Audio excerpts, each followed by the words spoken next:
Hello and welcome to Counterpoints. I'm Michal Prendergast, and coming up tonight, a tentative ceasefire now in place in Gaza. All eyes are on Hamas. Will its future role involve disarmament? Then we'll take a look at the future of Gaza and the post-war roles for Tony Blair and President Trump. And lastly, we turn to Washington, where AIPAC is facing growing pushback as US politicians distance themselves from the pro-Israel lobby.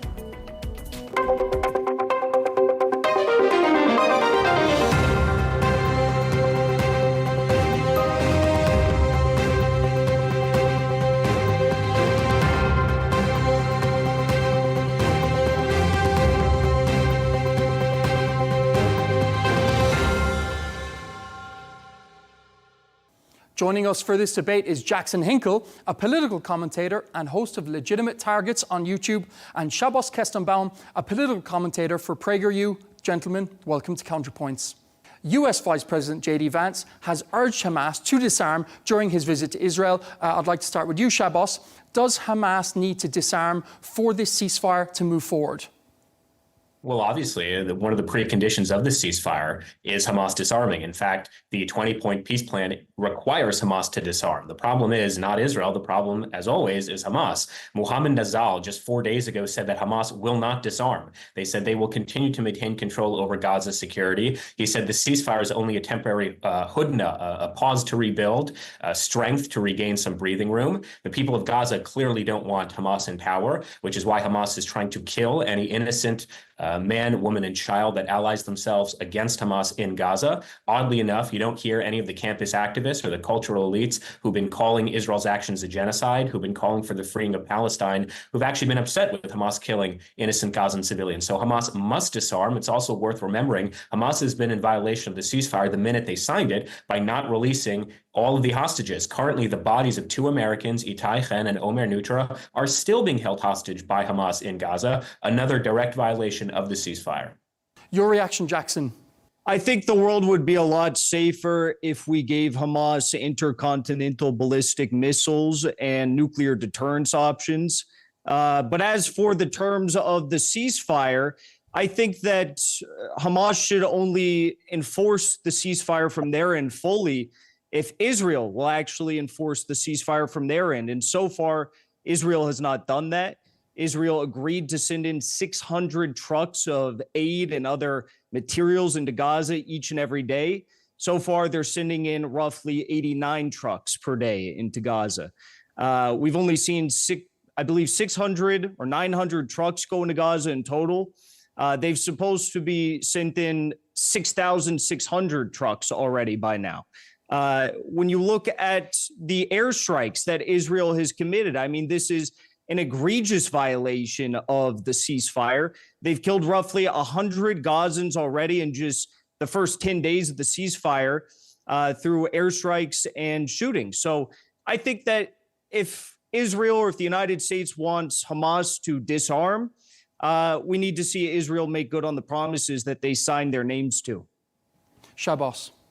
Right. So my co-panelist just said that Hamas needs intercontinental ballistic missiles. So it's worth it to point out, and your audience should know, that just last week, Hamas executed 2 kids, Yosef Hassan and Zaid Hassan, along with their mother, Olfat Ajwa, because their father, Hassan Ajwa, joined an anti-Hamas militia group in Gaza. And my co-panelist believes that in response to the cold-blooded murder in the streets of 2 kids, we should actually give the terrorist group that killed those 2 kids intercontinental ballistic missiles. I understand that American political culture is a race to the bottom where we have to appeal to the lowest common denominator because that's what generates clicks and income and Twitter streams. But we're not dealing with an individual who is based in reality. We're dealing with an individual who's currently living in Moscow because he's under American investigation for providing material support to terrorist organizations. So ultimately, if you truly believe in peace for Palestinians, in peace for Israelis, you would ensure, like the majority of Israelis and the the majority of Gazans that Hamas is obliterated from the face of the earth. And we do not need white Westerners like myself or my co-panelist saying otherwise and actually encouraging Hamas to continue the resistance, to continue to fail its own people, to wage war that they have no hope of ever winning, to insist that women and children come second and fighters and tunnels comes first. You don't have to take it from me. Ismail Haniyeh and Yahya Sinwar said this repeatedly, that the priority when food does come into Gaza should be given first to the fighters, and only if there is extra you give it to civilians. So I am of the opinion we should obliterate those individuals. For whatever reason, my co-panelist suggests not only shouldn't we, but we should actually arm them. Back to you, Jackson. Well, for such a litigious debate opponent here, I find it amusing that he would falsely accuse me of being investigated by federal authorities in the U.S. for anything, because that's just not true. I mean, I'm debating a guy whose claim to fame is suing Harvard University over anti-Semitism. It's the most ridiculous thing ever. But as for the individuals that Hamas is killing inside of Gaza, even Donald Trump has admitted that these are ISIS gangs inside of Gaza. What Donald Trump didn't admit is that they are funded and armed by Israel. So I don't know. I think if we had ISIS gangs rolling around America, they wouldn't be treated so well, especially if they were committing treasonous acts all across America and launching terror attacks all across America. So I think that Hamas is actually following in the American spirit by being opposed to ISIS. And, well, maybe they're actually enforcing the law and upholding law more firmly and fairly against terrorists than we do in the United States. In the United States, we welcome terrorists into the White House like Benjamin Netanyahu. At least Hamas has the ability to enforce the law. Moving on to the next question, Jackson. If Hamas, if it does disarm... Excuse me, can I just ask a very simple question to Jackson? He was saying that these gangs, he was just saying that these gangs are ISIS-affiliated gangs. So Yosef Hassan, I believe, was 13 and Zaid Hassan was 11. Can you please clearly articulate how that 13-year-old boy and 11-year-old boy were affiliated with ISIS? Yeah, they probably had them as child soldiers. ISIS has been known to have child soldiers in Syria and Iraq, so I wouldn't be surprised if they were conscripted to commit terror attacks by their father. I don't have the exact details, but that's a sincere possibility. I think that it's very interesting that you are sitting here defending these ISIS gangs that President Trump has even called out. I don't know why you would do that. I don't know why you're trying to paint them as innocent civilians. But I definitely have to question your judgment and the statements that you're making about these children if you're going to defend ISIS. So when you keep calling them ISIS gangs, can you name 3 of the gangs? What are their names? I cannot name the gangs, no. Can you name 3 of the Palestinian resistance organizations? Easily. Palestinian Islamic Jihad, the Alliance Front, Al-Nusra, Hamas, the Democratic Front for the Liberation of Palestine, the Popular Front for the Liberation of Palestine. Again, I understand that you generate income by just saying dumb shit constantly, but ultimately you don't know what you're talking about. You have to deny that President Trump said they're ISIS gangs? Do you deny that President Trump said that they're ISIS gangs? First of all, can you just respond to what I just said? Well, you said, can you name 3 of the ISIS gangs? I'm asking you, do you deny that Trump said that these are ISIS gangs and Hamas basically has the right? They're not violating the ceasefire by dealing with them in this extrajudicial manner. If the hill you want to die on is that a 13-year-old and 11-year-old boy should be publicly executed in cold blood by Hamas, if that's something you want to justify, then go for it. But ultimately, unfortunately, Hamas... And if you want to die on the hill that you want to defend ISIS gangs, that's completely fine by me. I just question your judgment. Also, I mean, let's talk about judgment. You're a lifelong Democrat. Now you're saying that Trump is lying about ISIS gangs in Gaza. Frankly, I don't really think anyone should believe what you have to say. Fine. So no one has to believe me. You're right, Jackson. But you keep calling them ISIS gangs. So given your expertise in the field of President Gaza Trump and called them ISIS gangs. Jihad, you're right. You're right. President Trump said it. So given your expertise in this area, can you name 3 of the clans in Gaza? Just 3. There are dozens, but name 3. I trust the intelligence of the White House. I trust the intelligence of the Trump administration when it comes to this issue. I agree they are ISIS gangs. So for your listeners, Jackson is unable to do it because when he's not in front of his Twitter account, he's look, unable to. I know you don't trust the White House, but I do trust the Trump administration. Hang on. You know, it's interesting you say that you trust the Trump administration, because anyone can go on your Twitter account where you explicitly state that you stand with Kim Jong-un, you stand with the Ayatollah who actually tried assassinating President Trump. You are emphatic that you're a communist. So I voted for President Trump. I campaigned for President Trump. I've spoke at the Republican convention. I spoke at Trump rallies. I registered voters. You're living in Moscow as a self-described communist. You prop up dictators who hate America. You have not found a Middle Eastern terrorist who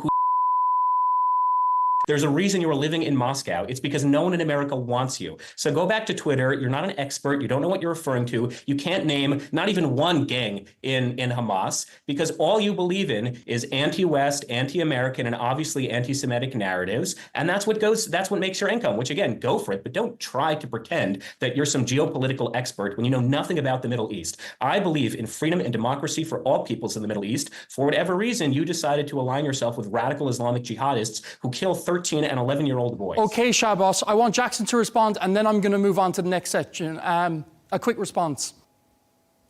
Well, I mean, it's hilarious hearing this come out of your mouth, because you're the one that lied, stating that there was a higher proportion of children killed in the Syrian war, in the Vietnam War, and in the Korean War than there was in Gaza.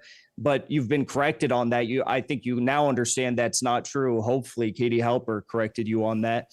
But the truth of the matter is, you're not American. You're a first-generation American. You've never denied that you have dual citizenship. I don't know if you do. Maybe you don't. I'm not a dual citizen. Intending on getting it, but the overwhelming majority. Wait, I didn't interrupt you. The overwhelming majority of the American public does not support what Israel's doing. It does not support continuing to fund Israel. It does not support the fact that Israel employed Jeffrey Epstein to get politicians into blackmail rings with child sex traffickers to control our politicians.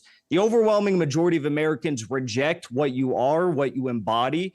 And at the end of the day, you're really not an American, maybe by passport, but not in spirit. Sure. Moving on to the next question now, gentlemen, please. Hang on, let me respond, and then we'll move on. I won't be taking civic lessons from someone who's currently living in Russia. So first of all, you say I'm a dual citizen. If you can prove that I'm a dual citizen, I will give you $500,000. I did not say you're a dual citizen. When did I say you're a dual citizen? I said, I don't know if you're a dual citizen. You've never denied that you're a dual citizen. You studied for 2 years in Jerusalem. And you never denied. You've been on three different trips to Tel Aviv and Jerusalem. Who paid for those trips to Israel, by the way? Because you were meeting with government officials, you spoke in the Knesset, you met with the foreign ministry. I find it very interesting how many times you're going to Israel, and you're specifically going there to try and convince American youth to be pro-Israel. You're pushing this propaganda on the American public, the American youth. But again, they're rejecting it because it's not in the American DNA.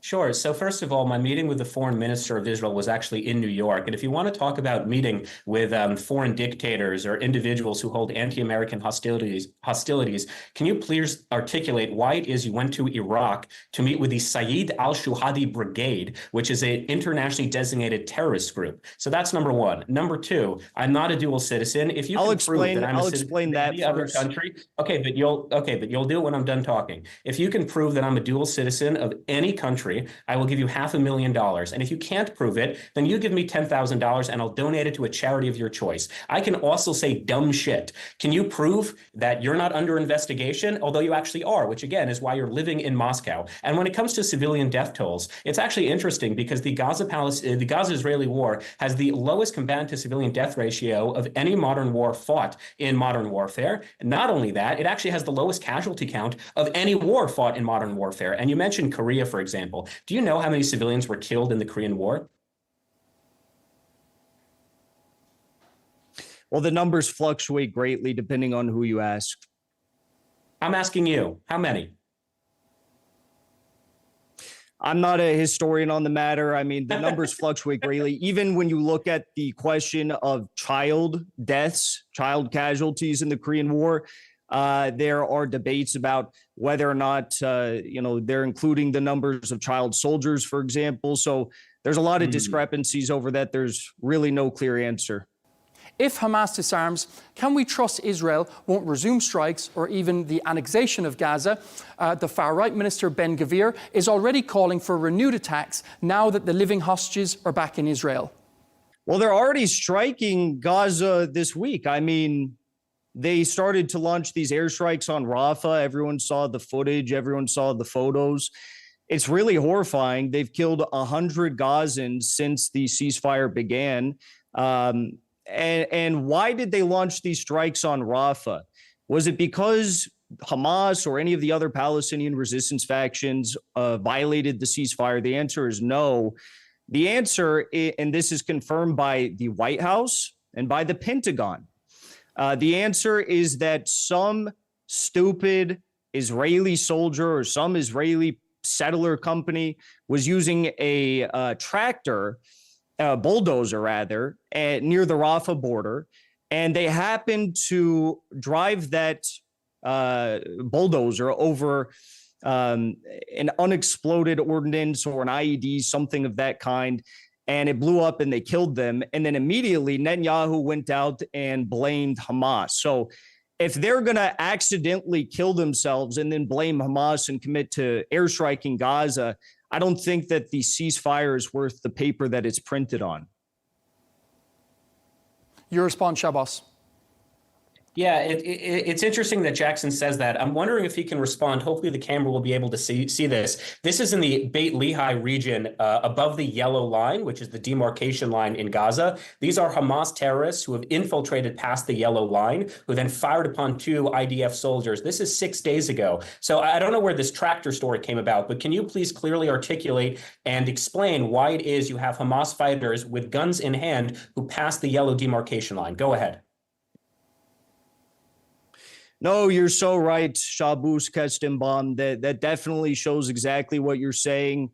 Just like the satellite photos showed that there were WMD in Iraq before we launched an illegal war and killed 1 million civilians there. Satellite photos, random videos on Twitter, they never lie.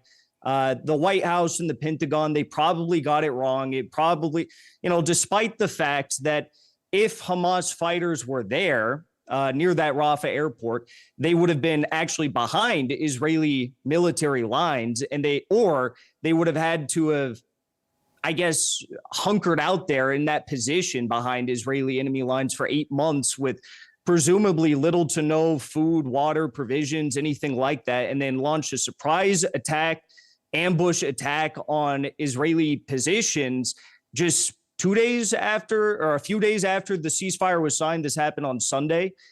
So no, sorry, I'm not going to take your random 480p video quality Twitter video into account when we have official confirmation from sources in the White House and in the Pentagon. And just to add some extra context, I'm just going to add, please, I'm just going to add a small bit of extra context. The video that you just shared was from the official IDF account. I just wanted to put that in there as well.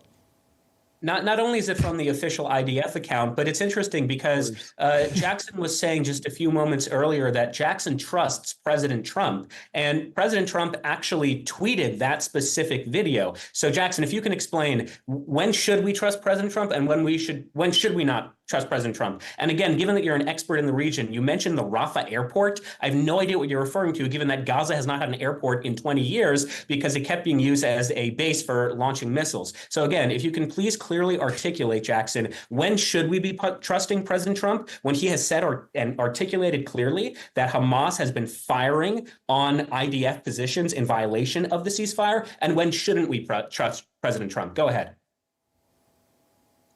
Yes, thank you for the genius clarification. The Rafah airport has not been operational, and you can barely call it an airport, I guess, because of how long it's been non-operational, but that is where the Rafah airport used to be.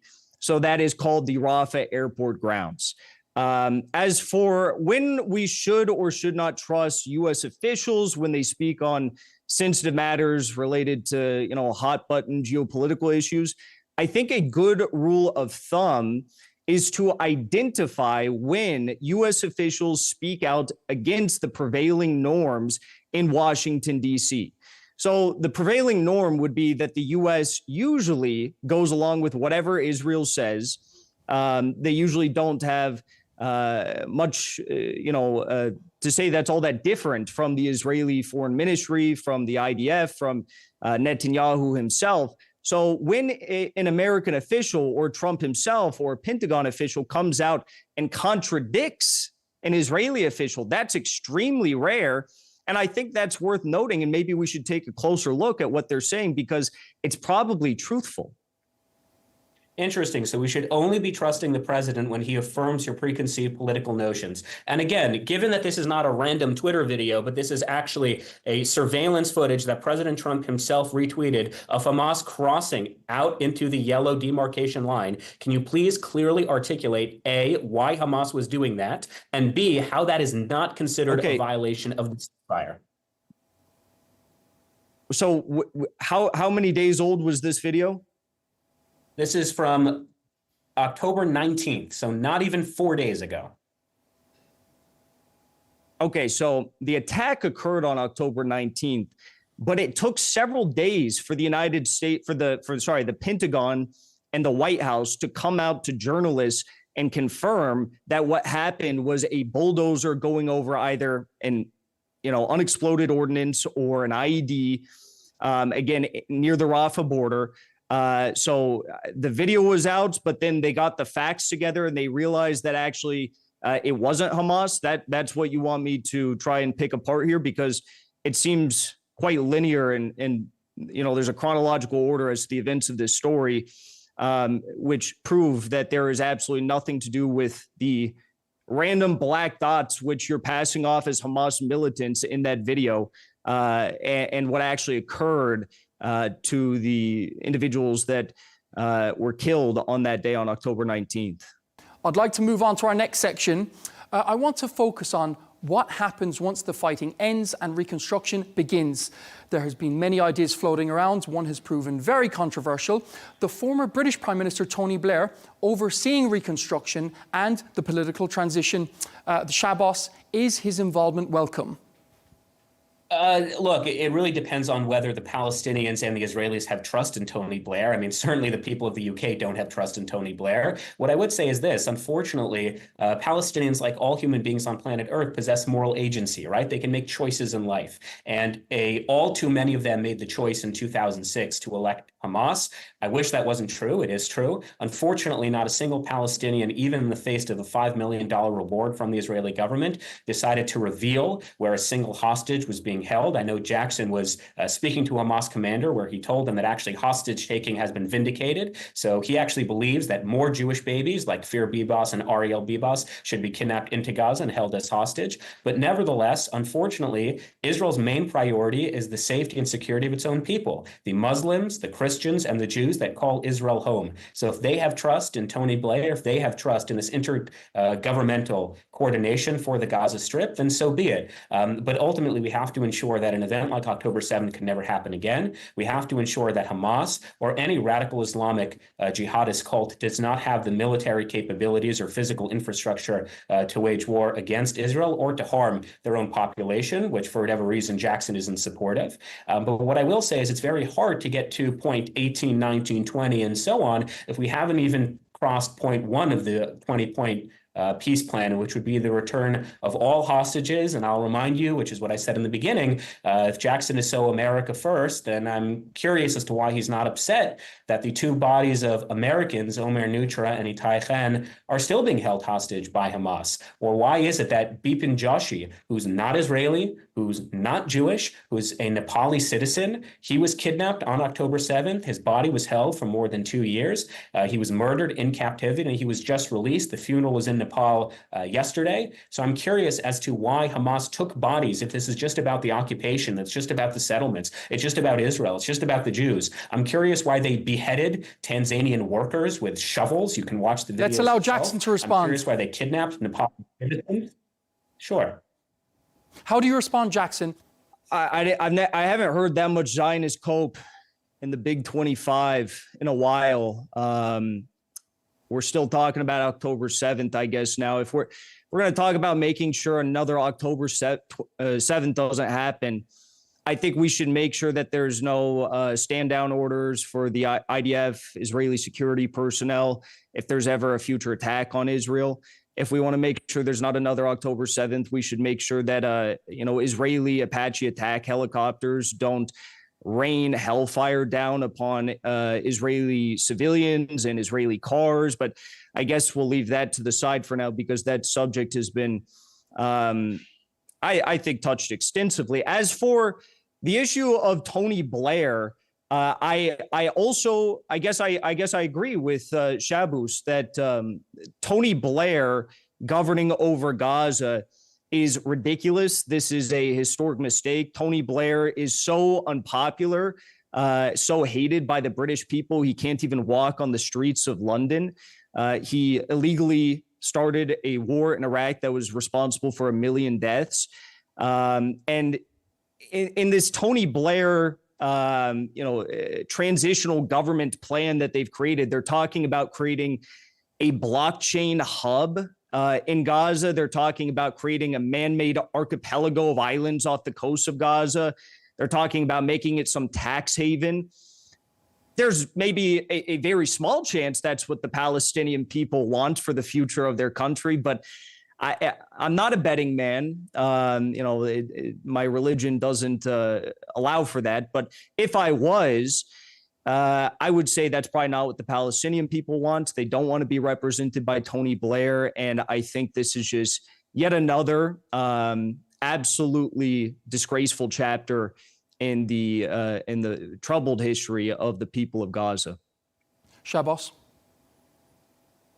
Well, again, it's interesting that Jackson will say that the Palestinians probably don't want Tony Blair governing them, and he's right, but the majority of the Palestinian people don't want Hamas governing them. So again, I'm curious, Jackson, why is it that we should listen to the Palestinian people that Tony Blair should not be running Gaza when the Palestinians say we don't want to be killed in cold blood by the dictatorial, tyrannical Islamic regime of Hamas? Then your response is, well, actually, we should be giving Hamas intercontinental ballistic missiles. Because I think it'd be super based if Hamas had intercontinental ballistic missiles. But as to whether or not Hamas should be governing Gaza, I mean, that's a question for the Palestinians. In the Beijing declaration, the 14-point Beijing declaration with the 14 factions of the Palestinian resistance and different political organizations within Palestine, Hamas actually agreed in Beijing with the Chinese authorities that they would not be a part of the transitional government. So I don't know why you're making an issue out of this, trying to act like Hamas wants to control Gaza tomorrow or something, but they said that they would not be a part of the transitional government. I interviewed one of the Hamas Politburo members. I went to Doha, Qatar, and I asked him that very question. I said, are you going to be a part of the transitional government? He said, no, we don't have any intent to be a part of it. So I think you're making an issue out of a non-issue. So I would say two things very quickly. You accused me, or at least you insinuated, that I'm paid for by the Israeli government because I made numerous trips to Israel, leaving aside the fact that my family lives in Israel. So, of course, I was visiting my grandparents.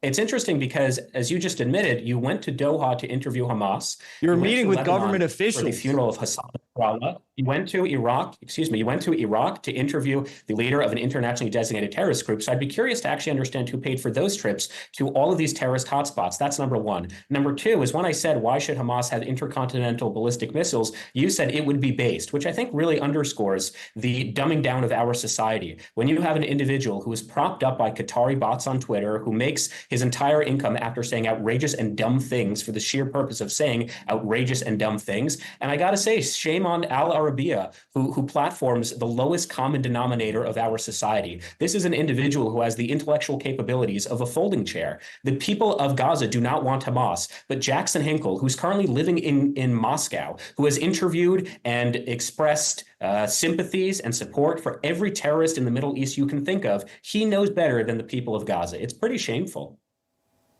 Your response, Jackson, and then we're going to move on to the next section. He's still trying to claim that I said that Hamas is going to govern Gaza and this transitional government, that Hamas wants that. That's just not true.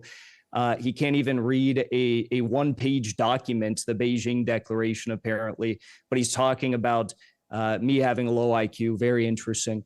As for why I earnestly believe that Hamas should have ICBMs, it's because it is, as we see in Iran, as we see in North Korea, as we see in China, Russia, you name it, missiles of this kind are a very good deterrent against any sort of foreign threats.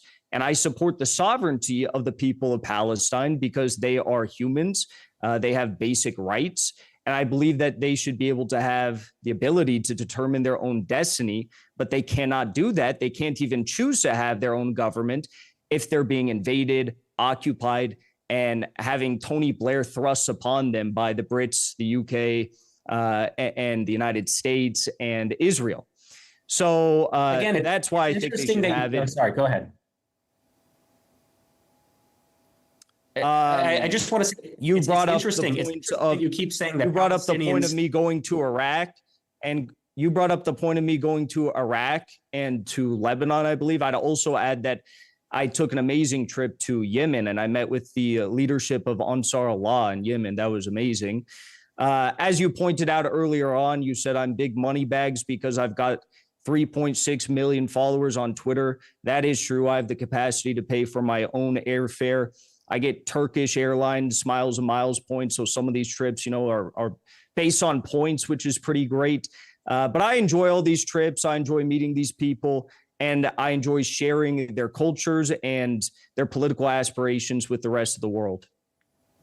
So again, from my perspective, gentlemen, I'd just like to say as well. Can I just say one thing? When Jackson talks about the political aspirations of the Houthis in Yemen, which again is an internationally designated terrorist group, the actual slogan for the Houthis is "Death to America." So it's interesting that Jackson can say that he's America first and he trusts President Trump, when the reason he's living in Moscow is because he was about to be under federal investigation for providing material support to actual terrorists who not only tried assassinating President Trump, like the Ayatollah in Iran, also the Houthis, who, again, if you can clearly articulate to me, Jackson, why is it that you express support for the Ayatollah who tried assassinating President Trump? And why is it that you express support for the Houthis, whose slogan is literally death to America? And when you talk about that you believe that the Palestinians have human rights just like any other people, I would agree with you, which is why I find it very odd that when I bring up Yosef Hassan and Ziad Hassan, a 13-year-old boy and an 11-year-old boy who were killed just last week by Hamas because their father was involved in anti-Hamas activities, you actually don't see a problem with that. You're repeating yourself. You're repeating yourself.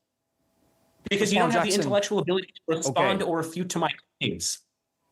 Respond, Jackson. I literally have respond. You're sewing out and repeating yourself now. So as for the question of, you said a lot there. As for the question of Yemen, you say their slogan is death to America. I mean, that's one part of their slogan. Yes, I went there. I'm an American. I only hold one citizenship.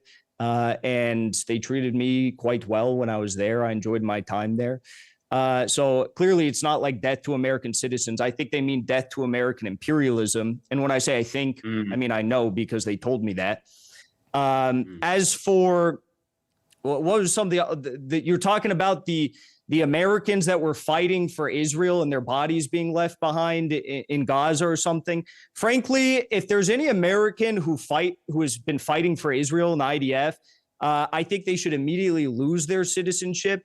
And I think they should be brought to the United States for war criminal charges. And I think they should be locked in a very tiny prison cell for the rest of their life. Was there anything else I missed there that you wanted me to address? Yeah, I mean, there's a lot. Evidently, you don't have the ability to comprehend more than 2 talking points. But again, if we could just go back to Yosef Hassan and Ziad Hassan, the 13-year-old boy and 11-year-old boy, I'm curious how you can compartmentalize the fact that Palestinians have human rights and they're human beings just like child soldiers. Yes, the ISIS child. Okay. Right. Now we're going back to defending ISIS. If you can please, So this was literally the first topic that we discussed. But you keep repeating it because for some reason you really wanted to defend ISIS. Even though Trump said they're ISIS gangs, you want to continue to defend ISIS. Because again, this is what happens. Very weird. Shabbos Kestenbaum stands with ISIS. Yeah. Yeah, this is what happens when you don't have your Qatari talking points. Yeah, you do. Shabbos Kestenbaum stands with ISIS. Yep. That's crazy. And Yeah. you call yourself Yeah. an American. That's insane. No wonder you're a lifelong Democrat. No wonder you voted for Hillary Clinton, or you supported Hillary Clinton. You supported Barack Obama. Not surprising that you also support ISIS, just like Obama did in Syria, by the way.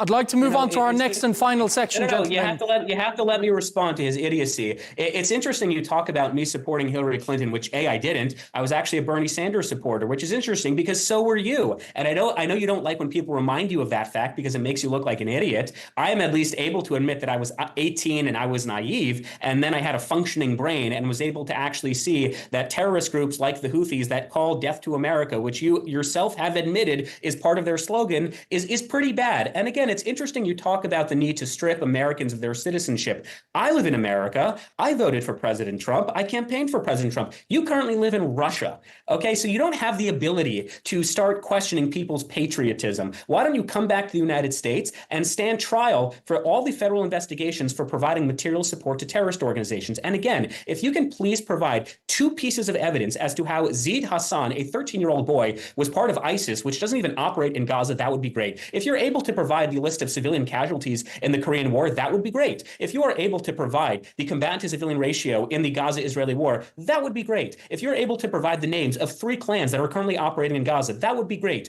But you can't. Why? Because again, you have the intellectual capability of a folding chair. You are not able to respond to arguments. You're not a debater. You're a hack who says dumb shit on Twitter for money. So enjoy Russia. I will continue to enjoy my life in the greatest country of all, the United States of America, and any terrorist group that you simp to, whether it's the Houthis, Hezbollah, Hamas, Iran, I will loudly stand against.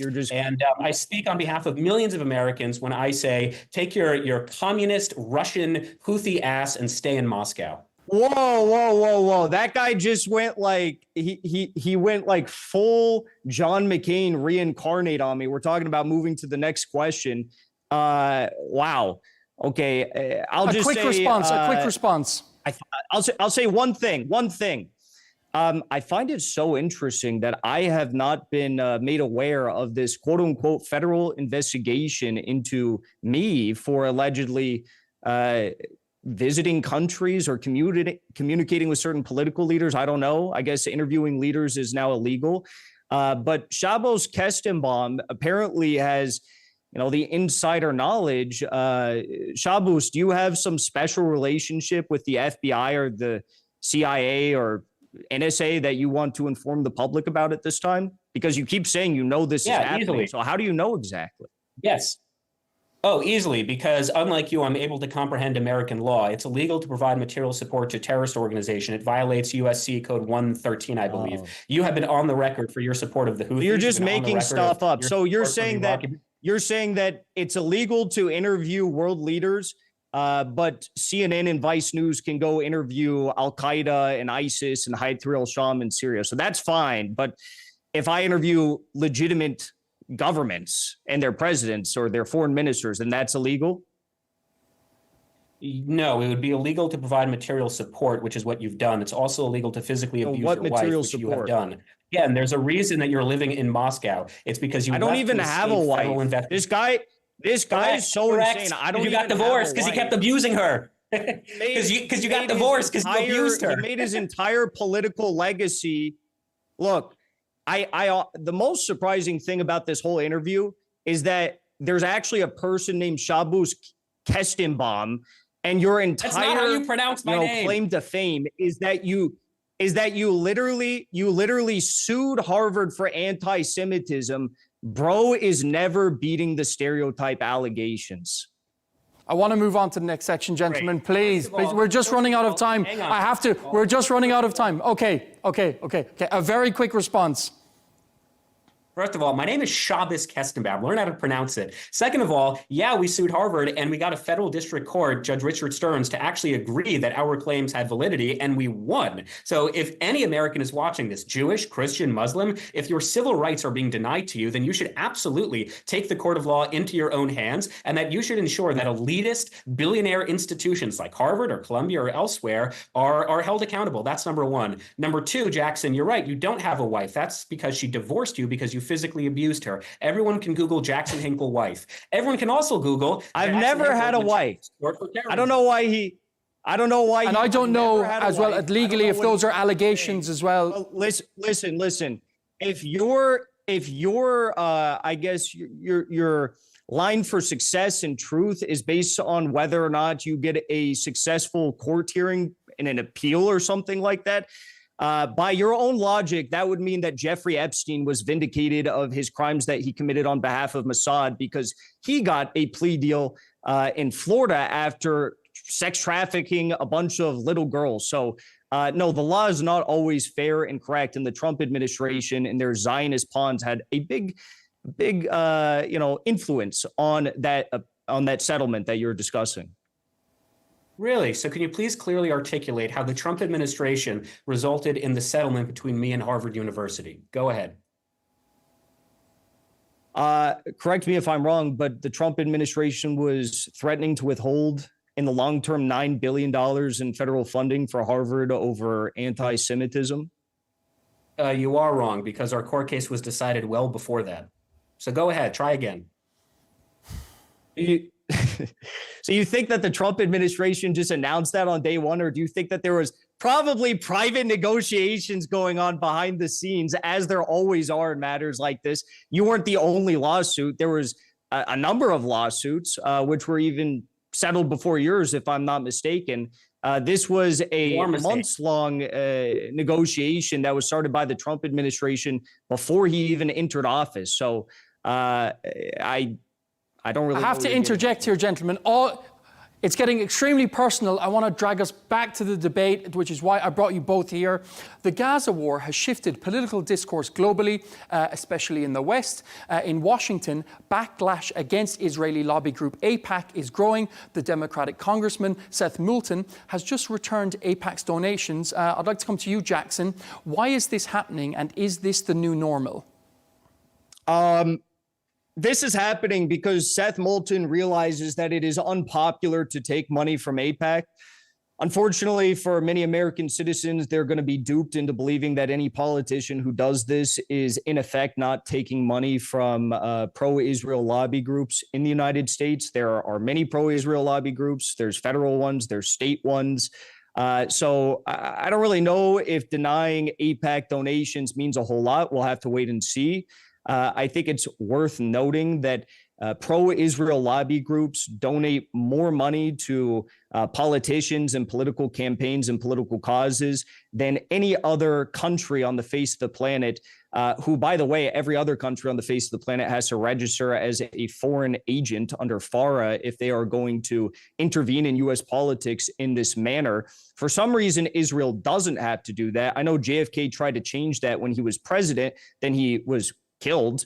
And not too long after he was killed, the Department of Justice and the Johnson administration revoked that request that was going through to make AIPAC's predecessor register as a foreign agent. How do your assumptions, Sure. So Shabbos?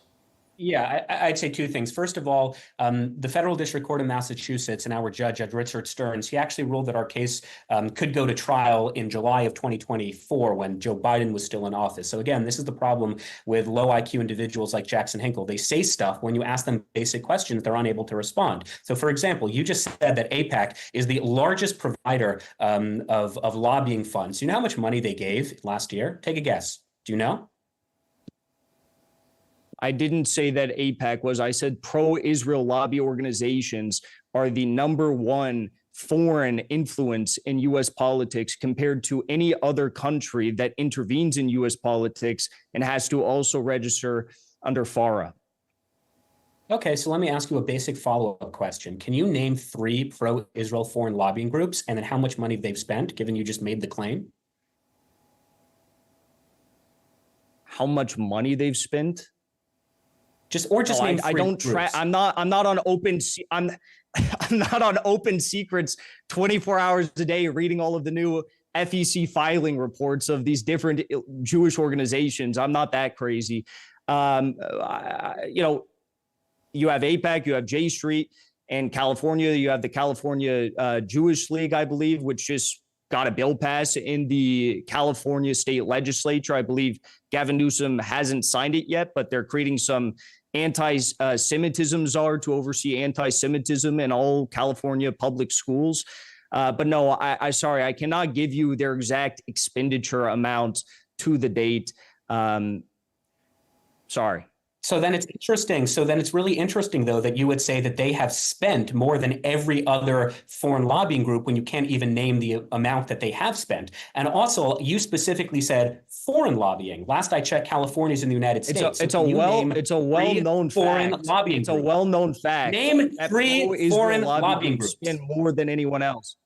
Literally, Name Miriam Adelson spent like $100 or $200 million on the Trump campaign in 2024. She was, I think, the second biggest spender in the entire election cycle, and she put it all to Trump.